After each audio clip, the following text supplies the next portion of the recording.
Hey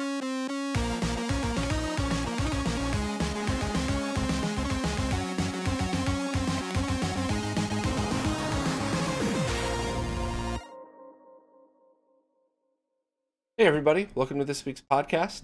I have a whole bunch of cool stuff to talk about, and later on I'm going to go over the new Patreon giveaway idea, because I feel like this is going to work out better for everybody, and I'm pretty excited to share it. So stay tuned for that later, but let's jump right into the news. First up, my buddy Carsey, Carcinogen SDA, the Twitch streamer, was at Games Done Quick last week, and he kicked some major ass. I was absolutely loving seeing his Resident Evil speedruns pop up on different publications. When I first saw it on Kotaku, I was just like a little fanboy, like, oh my god, I know that guy! I was very excited and very, very happy for him, and I hope to have him on as a guest on the podcast soon, because I really just want to pick his brain on speedrunning and Resident Evil, and really just get into how that stuff works, because I think a lot of us who are fans of all this stuff are really also just fans of people who are masters of their craft, if you will. And I think I get just as much enjoyment listening to somebody talk about a speedrun as I do like a master woodworker talking about how they make different creations. So hopefully I'll have him on soon, and if you guys want to check out the excitement, all the links are down below. And there's a big shout out to him, because he really deserves it. Good dude, and I'm glad he got all of the press that he deserved. Smokemonster just released a whole bunch of updates to his ROMpacks, as well as posted a bunch of MSU1 audio revisions.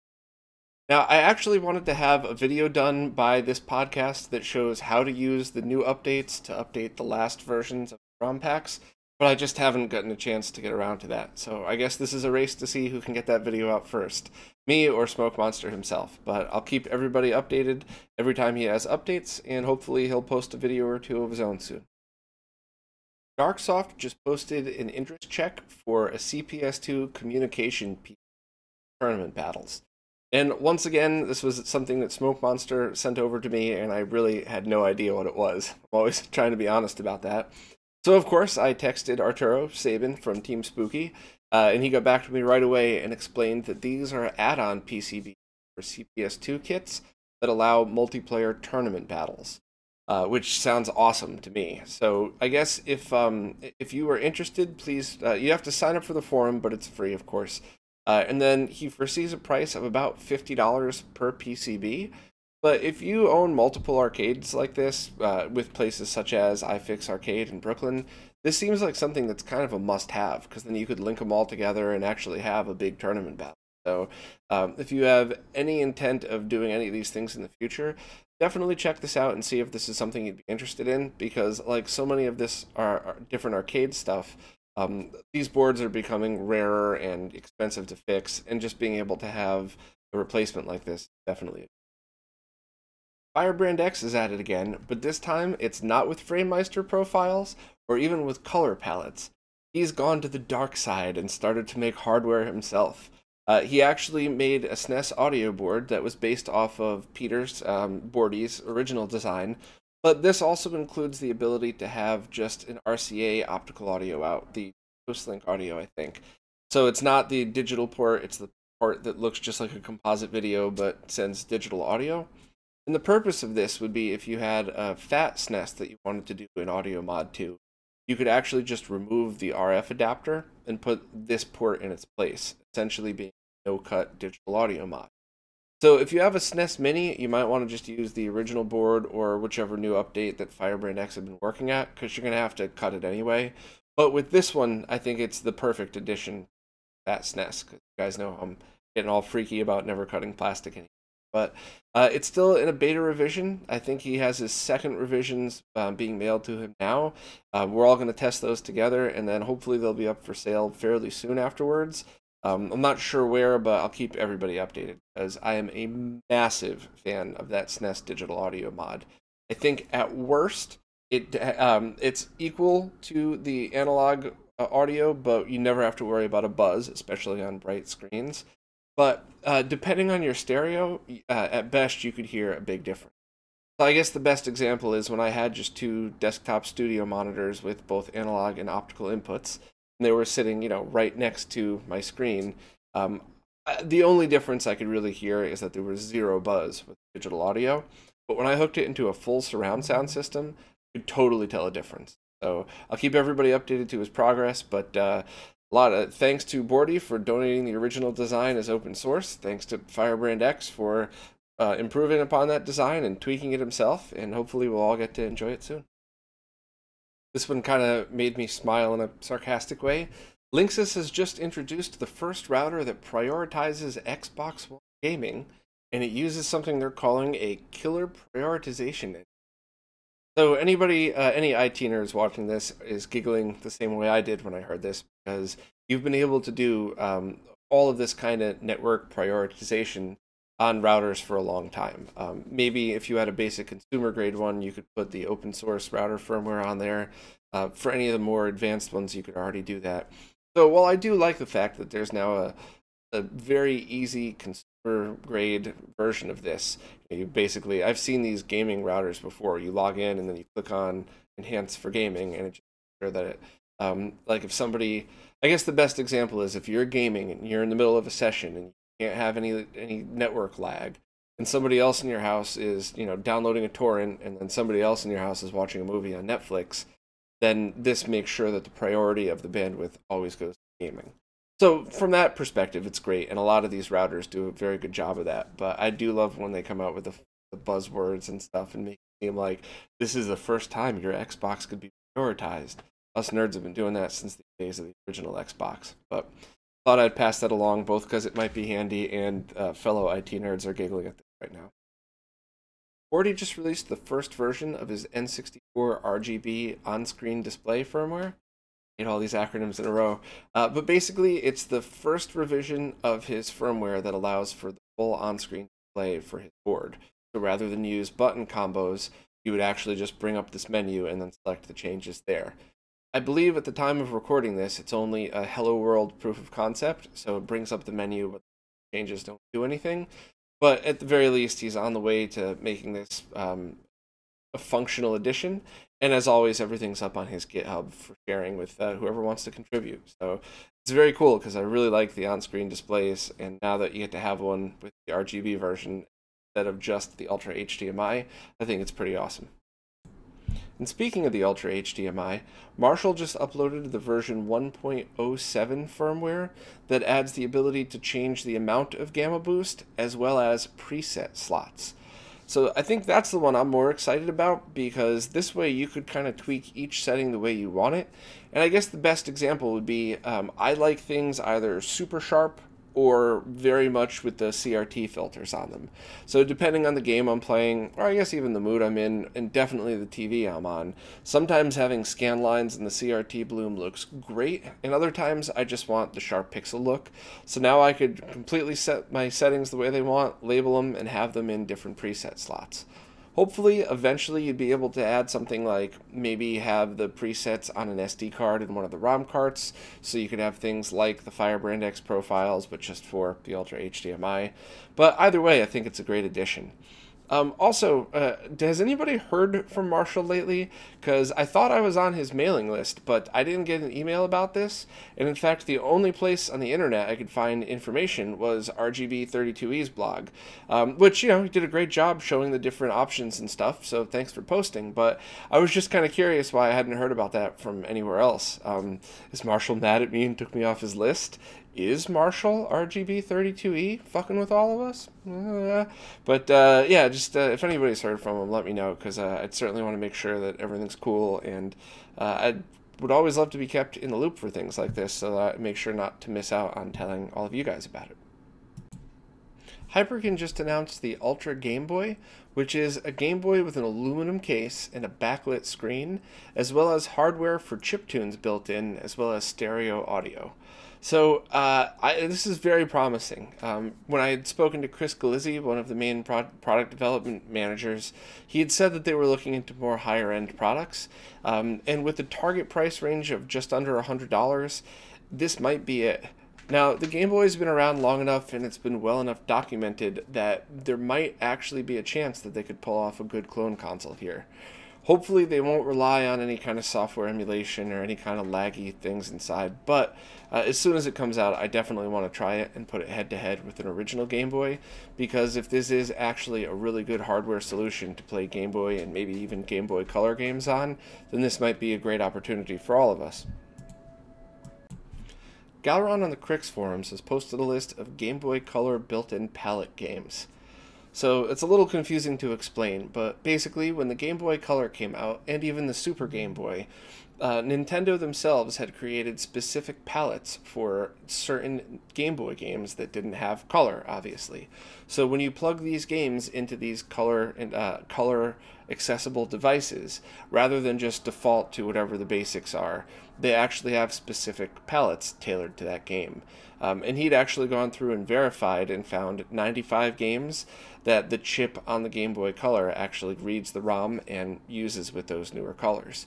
So I love stuff like this, and this is the type of thing that I really thought that my website wiki, which is still sort of in progress, I thought that would have been perfect for it, because this is a really great community effort that he'd done most of the work, but he's inviting other people to help and kind of give their opinions. And hopefully someday soon I'll be able to actually then have a wiki page with this topic underneath, so that there's a solid wiki containing this information, not just people talking about it. Not to discourage Galron's work, of course. I think that's pretty awesome. But anybody that's interested, head over to the Crix forum. Unfortunately, I don't know what's up with Crix, but maybe Renee's article shook him or something, but he has a couple of people that act like 13-year-old boys as the mods on that site now, so it's really taken away the fun of reading the posts on there. Some of his mods are very quick to be fanboyish and just destroy anybody that he even wants to talk about something opposing, so it's really sad, because that was one of the forums that I didn't mind going through and participating in, but yeah, I don't know. But either way, good work for Galron. Hopefully I'll have a place to store this stuff permanently soon. I'm talking to somebody who might actually go through with the idea of making it a not-for-profit wiki that lasts forever. But fingers crossed on all that stuff, and thanks to Galron for doing all this work. Someone recently posted their project, the Open Source Sync Stripper, so the OSSS. These acronyms are getting harder. And it's essentially a SCART to BNC converter board that's designed for people that use Extron crosspoints, because they require C-Sync going in. You can't use Luma or composite video. So with this board, you could, of course, just make it a jumper, or you could add the sync stripper circuit to it to actually strip out and send correct C-Sync to the crosspoint. So the pictures are up for people that might not be able to understand what I'm trying to verbalize with this, but I think it's a great idea, and I think it's something that that might help people with these bigger setups. If you look in the pictures of how he has it done, my only comment or criticism to that would be you're going to want to keep the BNC cables as short as possible, because essentially all you're doing with this is just extending the length of an analog video cable. But I think it's great. I think it reminds me very much of network switch closets, so that you would have one rack with the SCART female ports on it, which is basically just jumpers then to the Extron crosspoint. But very, very cool, and very awesome that he would just open source this project and donate it to everybody. So thank you very much for the hard work. And if anybody has a crosspoint and they're looking for stuff like this, this might actually be the perfect solution for you. Retrobit officially talked about their partnership with Sega, and it was everything that we'd expected, and I'm not getting my hopes up based on everything else that I've seen. It seems like they're doing wireless and wired controllers that are using the original Sega style and shape, which is great. It looks like they're releasing their own Dreamcast box, which may or may not be good. I'm actually kind of interested to try it. They have a Genesis S-Video cable, which either means that that's an RGB to S-Video converter inside a cable powered by the Genesis's 5-volt pin, or it's a composite video cable that splits Y and C right at the console end, which is bullshit. I mean, you could argue that a big problem with composite video is the length of the wire and how all of the information's together across that one wire, so you might theoretically be able to get a little bit better of an image using that over just composite video, but meh, we're all too smart for that crap. And now there's also a rumor that Sega and Retrobit might be working together on a secret retro console. It just sounds to me like some executive somewhere went, hey, retro's popular again? Go do that. Make us some money. So I don't know. I hope I'm wrong. I hope that all of this stuff is awesome and that everybody's pointing their fingers at me going, see, they did a great job. I really hope so, but just based on the Retrobit stuff I've seen in the past, I have zero hopes for any of this. And speaking of clone consoles, Hyperkin just showed an HDMI Genesis that's pretty much exactly like their HDMI NES and their HDMI Super Nintendo. I'm going to go out on a limb here and say that based on the 2 consoles that Hyperkin did that I thoroughly tested, it's going to be one of their basic Genesis on a chips through an upscaler that processes 240p as 480i and adds at least 2 frames of lag, which is useless to most of us.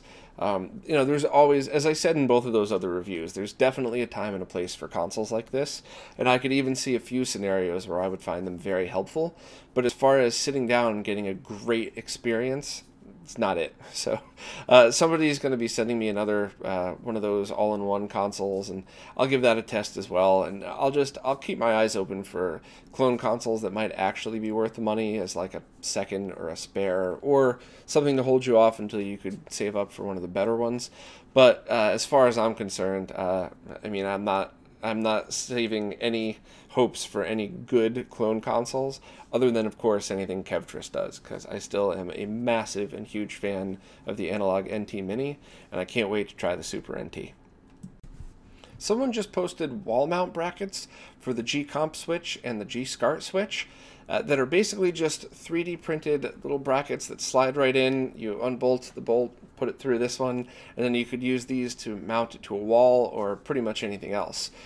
He shared the design up on Thingiverse, so if you have a G-SCART or a G-Comp switch that you need mounted somewhere, this seems to be the perfect thing. So once again, thank you to everybody who donates your designs to the community, because, you know, if you want to hold on to them and sell them, I'm behind you 100%. But if it's not something that you're going to sell, keep sharing it, because we all benefit from it. And, you know, even if only a handful of people need this, you've solved a problem for somebody else, so we're all super excited. Ben Venn has just announced that he's starting to work on a Game Boy Printer Emulator. So rather than print things out, when you hit print, it'll go to an SD card.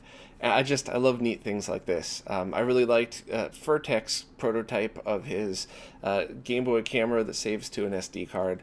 He actually said he was going to sell me one, and then I never heard back. So that's 2 in a row that Furtek said I could buy something off of him and then stopped responding to me. So I don't know if any of you guys are friends with him. Let him know that I'm still interested, and I don't know if I pissed him off or something, but who knows? But yeah, I would really love to interview Ben Venn and talk to him about all of the crazy stuff he's been building for the Game Boy. So I'll keep trying and hopefully get him on soon one day. Lotharic just announced a 5-to-1 SCART switch, so it's just 5 inputs and 1 output for about 110 US dollars, 90 euros at the moment. And I think he's starting to ship within 3 or 4 weeks. I had tested his previous switch, and regardless of whatever drama happened before it was released, I had found some weird issues with it. And the one thing that really kind of disturbed me was a friend of mine bought one, and when his whole system was off, so no consoles were on, he had just had his monitor on and the switch on, he was getting these crazy diagonal lines across the screen, and it was only when the original Hydra was plugged in. So, of course, you know, everybody, or nobody's perfect. Any run of production, there's going to be 1 or 2 that might be bad. I'm not saying they're all bad. I'm $110 for a switch with 1 output. Then the original one that I tested gave me some issues. I would approach this with caution. It's still kind of expensive, and you can get, like, the Otaku switch is much cheaper, and it only supports 1 output at a time, although it does have RCA and SCART. It's about half the price. And while I did test the Otaku switch, I didn't make a video because it wasn't an in-depth test. The Otaku switch was basically, I powered a bunch of consoles on at the same time and did comparison tests where I zoomed in, 100 times, and I didn't notice any difference. It seemed okay, but what I didn't do is test a bunch of consoles with composite video S-Sync, not C-Sync. All of them were C-Sync. I didn't test with an oscilloscope. There was a lot of other things. I could have tested with the long run of wire rather than just the normal 2 feet into the capture card. So, I didn't want to make a video on that yet. I mean, I'm sorry to be negative about this because I'm usually so excited whenever there's a new retro gaming product, but $110 for a 5-to-1 Switch, when the previous one gave me issues where you could go get an Otaku Switch for half the price, also one output but 6 inputs, and you could even have RCA ports as the input as well, which means if you're going to a PVM, you could have 3 RGB and in 3 component video, and then just use the Switch that way, and whenever you switch between the 2 formats, you just press the button on the PVM toggle. So yeah, I'm sorry to be negative about this one. Usually I like to be all happy, but this just seems like a product that I don't see where it fits in. It's not a really high-end thing with lots of inputs, and there's cheaper low-end solutions that work perfectly fine, I think. So, I mean, I don't know. I guess make the decisions yourself and let me know what you think. The complete piece of shit that was involved in that Kansas City swatting death is in jail, and he's looking from 1 to 10 years, which does not seem like a fitting punishment at all. I mean, somebody died, and this dude only is getting 1 to 10 years. It's a repeat offender. The guy's done stuff like this before, although this is the first time anybody got hurt, but I don't know. I mean, I talk very often about consequences for your actions and how people act really shitty on the internet when they never have to face the people that they're talking to. But this is the extreme other side of it. This is exactly why I'm always bitching about it, is because complete pieces of shit like this guy, I mean, he killed somebody, and he never even had to be a part of it, never had to look at it. So I hope this guy goes to jail for a very long time, and I hope he gets his due punishment in jail, because this isn't somebody who shoplifted and was at the wrong place at the wrong time. This is somebody who intentionally did something like this multiple times. So it's sad, and it happens a lot in the gaming community for whatever reason, but this is why I always tell people, always picture yourself in front of somebody before you say that shitty thing on the internet. And I guess now you also have to think, before you say that shitty thing, who's on the other side? Is it a complete psychopath that's willing to get you killed just because he thinks it's funny? But I don't know. Fuck these people. And in this week's edition of Beat It 2018, I had finished Samus Returns. So I happen to already be most of the way through that. Then I moved over to playing Castlevania and went back. So I certainly didn't just beat it in a week or anything. But overall, I really liked it. And I think my biggest complaint only is just that I don't enjoy playing on handhelds anymore. Which I know is a really stupid thing to say, and I'm sure a lot of people are going to flame me in the comments, which is fine. It just, for whatever reason, I've just gotten so used to sitting down and either chilling out in front of my big TV or my nice RGB monitor and just enjoying it that way. I just don't like having this little thing in front of me. I don't think I'm as immersed in the experience, even with headphones on, because the soundtrack was great in that game. But, so maybe there'll be a 3DS TV out mod soon enough, so I'll be able to plug that into an RGB monitor. That would be incredible, especially if I could use a widescreen BVM, so I could display the whole top screen on that. But as far as the game itself goes, I hated that defensive move, that counterattack sweep thing. I just thought it was not very intuitive at all. And I think when you're holding a controller looking at a screen, it's easier to position your hands in a way to do that. But if you're propping the screen up to be able to see it, your thumb might not always be in that place where you could instantly counter a move. So I found that to be pretty tricky. And I just, some of the boss battles to me, I guess I eventually learned their pattern and beat them, but I don't know why. It just wasn't as enjoyable as other side-scrolling games. But as far as Metroid games go, it's awesome. I'm not taking away from that. I have recently played through the original Metroid 2 and loved it. I actually used a Super Game Boy through an RGB modded SNES Mini on a monitor. And of course, another Metroid 2 remake. I am just such a gigantic, massive fan of that game. I plan on replaying it again, all on an RGB monitor. And I'm actually going to try to get that set up. I'm going to try to get widescreen 240p so I could play through it on my BVM. But overall, I thought it was a great game. I'm not sure if I would ever replay it on the handheld. Maybe if there's a great TV mod, I'll go back and revisit it, but that's just my thoughts. So I don't think I'll be having another Beat It 2018 for at least a few more weeks, because I haven't even started another game. But I do want to take the SNES 30 Pro gamepad, which is still in the box. I haven't even opened it. I do want to play through Axiom Verge for the Switch on this. I actually had seen that Beast had just done the same thing, which means he's probably going to have done a much better job at all that, so I'll just play it and not stream it. But I'm interested to see how the experience differs with a controller that is more familiar to me. And it's been a year and a half or so since I've played it, so maybe maybe that's long enough so I can see it with fresh eyes. But the last time I played Axiom Verge, I loved it, so I guess I'll give my opinions on that whenever I eventually beat that next time. Now on to the Patreon giveaway.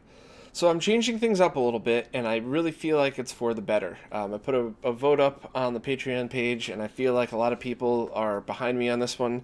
But I was just really, I felt bad because a lot of the giveaways turned out to be things that people already had. So then I had to do another drawing and stuff like that. And I want it to be more fun than anything else. You know, number one, I want it to be a way to show you guys how much I appreciate you. But I do want it to be fun for everybody. So what I've decided to do is at the end of each month, I'll announce the giveaway. The day that the podcast airs, I'll also put up a page on Patreon. And if you're into it, all you have to do is paste down in the Patreon page, not in YouTube. And within about a week, so I would say if the podcast airs on Wednesday, by the end of the weekend, by Sunday night, you know, I'll make it the cutoff. And then out of everybody that posted below, then I'll put that in the spin wheel and do the drawing the next week. So what that means is, as long as you listen to the weekly podcast, not much changes. You still get it, you still just listen to it here, especially if you're one of the many people that just listens to it in your car on the way to work. You don't have to worry about going out of your way. You could just be like, oh, cool giveaway, but I already have one. Or you could be like, yeah, I really want that. So go log into the Patreon app on your phone or something, not while driving.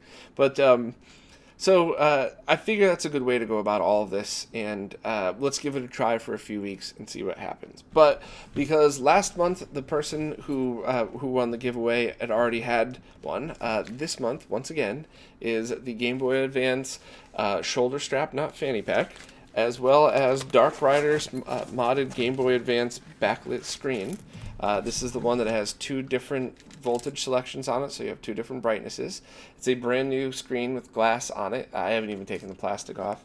And it's really great quality. I love these things. So for anybody that's interested, please post on the Patreon page that will be live the moment this podcast goes live. And then next week, I'll do the drawing. So hopefully this will work out for everybody, and it'll make it easier and more fun.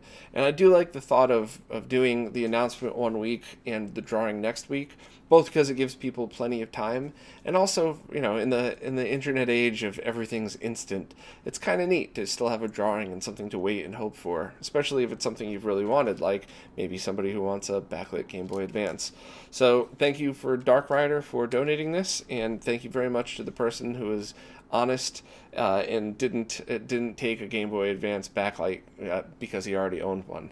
And in fact, he actually makes his own. So if you live in Israel and want a backlit Game Boy Advance, definitely contact me and I'll put you in touch with this guy. Now onto the Q&As. I just want to start out by saying thank you to everybody who made suggestions on what Castlevania game I should be playing next. I wrote all of them down, and I'll take them all into consideration, and I'll let everybody know when I eventually beat one of those games, or if I decide not to. Next, I want to also thank everybody that pointed out the mistake that I made last week. G-Sync only works over DisplayPort with Nvidia devices that support it. So when I said there was a G-Sync monitor, maybe it would work better with the OSSC. I had gotten it wrong. I was thinking of FreeSync. So sorry, screwed that one up. A whole bunch of people responded to that Japanese not for resale book being put out, and it actually seemed more interesting than I thought. According to the people that had helped translate it for me, it's a guide to games from many different systems that hadn't been put out for sale.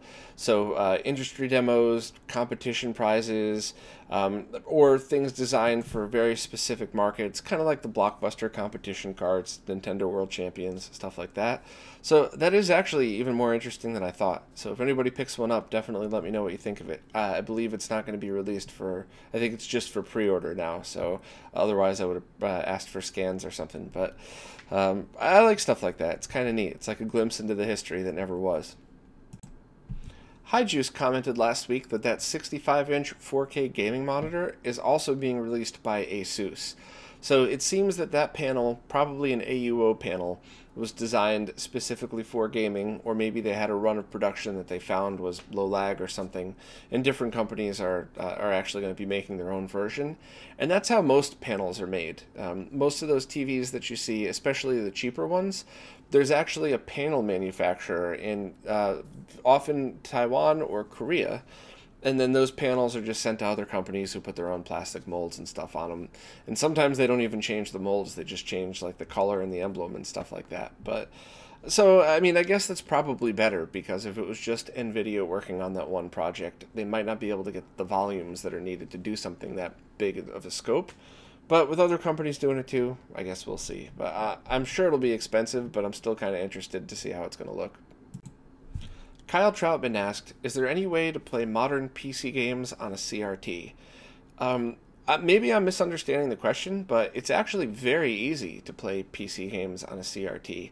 So I guess the number one thing would be if you have a CRT PC monitor with a VGA input, then you could just simply either use the VGA port or use an HDMI to VGA converter. Those are no lag because it doesn't change the video at all. It just kind of changes the signal from digital to analog.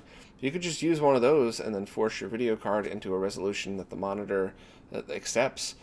You could force 480p and use a downscaler, although those are very, very rare and expensive nowadays. But if you wanted to do 240p, you could just set your computer to 480p, or actually anything to 480p, and downscale it. And for modern consoles, I mean, you could just get a PS3 or a Wii U and use component video cables directly into many TVs. I would recommend trying to stick with progressive scan, but if you really wanted, you could view it in 480i. But overall, it's actually very straightforward, and if you want, check out that video I did of playing the new Sonic game on old monitors, because it should be as easy as shown in there. But I guess if you've never done it before, it might not make sense, but just that's one of those things where the money that you need to invest to pick up a VGA monitor and a very cheap HDMI to VGA converter, I mean, it's cheap enough where I would just say buy it and keep messing with it and see what you find. Next, segajcharrua, I'm sorry, I got nothing there, my friend, asked what happened with part 2 of the Raspberry Pi video. Unfortunately, that seems to have gone the same way as the Dreamcast Part 2, my new revisions of what is RGB, and all of the other stuff I really wanted to work on. Things have just been insane the past few months, and I'm really just trying to get back on my feet, and I'll get to these Part 2s eventually, but I would just say they're all a very long way off. Hopefully one day I'd be able to free up more time and resources to do it, get a real green screen and everything, but it's just not looking like any of that is going to happen in the short term, but it is still on the radar. Sorry. There was a lot of great posts in the comments about where to get things 3D printed, but Andrew Klinger posted something that I didn't even know about. There's something called 3dhubs.com that's a community of people with 3D printers. So I imagine it's like Fiverr or Guru.com, but with people with 3D printers. So obviously, you know, you try to meet somebody that does a good job and continue to use them, and you know, it's hit or miss. Some people have better printers than others, and just like anything else, I guess. But I thought that was really awesome. And I also thought it was a great way for people who bought 3D printers for their own projects to make a few bucks back from that while also helping somebody else. So definitely check it out if you're interested. This last one's way off topic, but I saw it last week, and for whatever reason, the file got deleted before I made the video. So Ian Parker asked what kind of gear I'm playing for my guitar stuff. It's kind of a funny question, because for such a huge tech nerd, my whole life I played digital amps, and I always was just trying to find the best way to dial in my sound. And I'm now running an EVH 5153 combo amp, 2x12, and the first time I bought one of these, I plugged my guitar in, I set the knobs the way I would normally like them, hit a chord, and just went, whoa. Like, that was the sound I had been working to get my whole life with nothing else plugged in. So that's definitely the one I'm using now. That's the one I'm selling because I still can't really play guitar because of my back. But whatever, I'll get, that's next on the list of things to fix. But previously I used a Laney Ironheart, the IRT 150, full half stack, not the combo amp. And I thought that was amazing, and I loved the sound, but I found that I needed a Maxon 808 pedal along with it to really get that full rhythm metal guitar sound that I love. Because as much as I do love playing all types of music, and I played lead guitar in my last band, heavy metal rhythm guitar is like my thing. That's where my soul is. Those big epic riffs like my friends from Answer Infinity do. I mean, check this shit out.